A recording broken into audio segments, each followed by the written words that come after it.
अगर प्रधानमंत्री नरेंद्र मोदी को कोई सबसे अच्छी तरह से जानता है तो वो राहुल गांधी हैं। राहुल गांधी ने आज तक मोदी जी को लेकर जितनी भी भविष्यवाणियां की हैं वो सब की सब सच हुई है। अब देखिए ना, एप्स्टीन फाइल पर हुए खुलासे ने राहुल गांधी की एक और भविष्यवाणी को सच कर दिखाया है। राहुल गांधी का ये बयान याद होगा आपको। भीड़ से कहना, नरेंद्र मोदी जी ये सीट हम आपको जिता देंगे, जरा स्टेज पे डांस कर लो, और नरेंद्र मोदी डांस कर लेंगे। बिहार विधानसभा चुनाव के दौरान राहुल ने मुजफ्फरपुर में ये बात कही थी।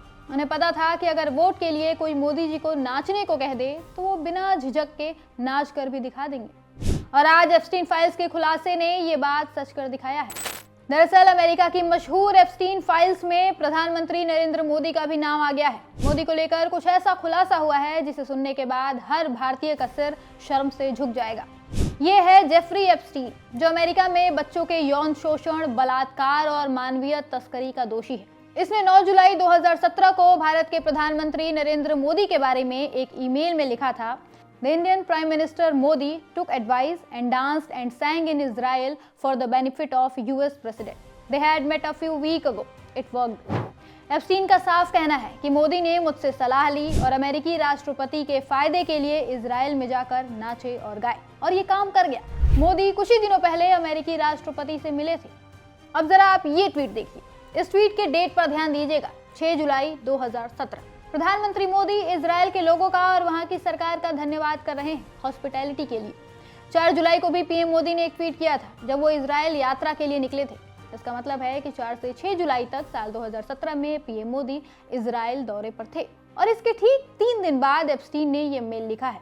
25-26 जून 2017 में इजरायली दौरे से ठीक पहले मोदी अमेरिका में थे और वहां राष्ट्रपति डोनाल्ड ट्रंप से मिले थे। इसका सबूत है ये तस्वीरें।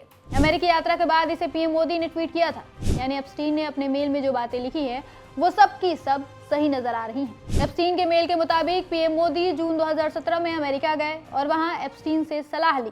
फिर एक हफ्ते बाद 4 से 6 जुलाई 2017 को मोदी इजराइल पहुंचे और सलाह के मुताबिक वहां नाचे, गाए और काम हो गया। इस खुलासे ने देश भर में हंगामा मचा दिया है। जनता के मन में हजारों तरह के सवाल उठ रहे हैं, जिनमें सबसे बड़ा सवाल यही है कि आखिर जेफरी एप्स्टीन जैसे घिनौने आदमी से हमारे देश के प्रधानमंत्री का क्या लेना देना था। उसने आखिर क्यों पीएम मोदी का नाम लिया है अपने मेल में। क्या हम इससे ये मान लें कि पीएम मोदी का जेफरी जैसे घटिया आदमी से कोई नाता था? अगर था तो इससे ज्यादा शर्मनाक और कुछ नहीं होगा, और अगर नहीं था तो फिर पीएम मोदी को इस देश को जवाब देना होगा। साफ करना होगा कि आखिर क्यों एप्स्टीन ने उनका नाम लिया। उन्हें हर हाल में जवाब देना होगा कि वो एप्स्टीन जैसे आदमी से सलाह क्यों ले रहे थे। इजराइल में नाच गाकर पीएम मोदी अमेरिकी राष्ट्रपति को कौन सा फायदा पहुंचा रहे थे। मेल में लिखा गया है, इट वर्क्ड। इसका क्या मतलब है? क्या काम कर गया? किसके लिए था ये काम?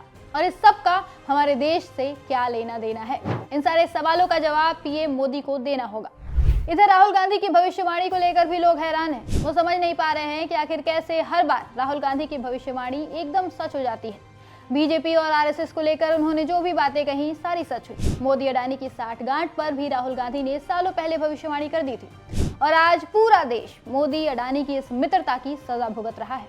राहुल गांधी ने बहुत समय पहले ही मोदी को डरपोक कह दिया था, वो भी आज हमने सच होता देख लिया है। कैसे ट्रंप बार बार उल्टे सीधे बयान दे रहे हैं और मोदी जी एकदम चुप करके बैठे हैं। इन सब से एक बात तो पक्की है, राहुल गांधी पीएम मोदी की रग रग को पहचानते हैं। वो इन्हें लेकर जो भी दावे करते हैं उन पर अब आगे भी सोचने की जरूरत है।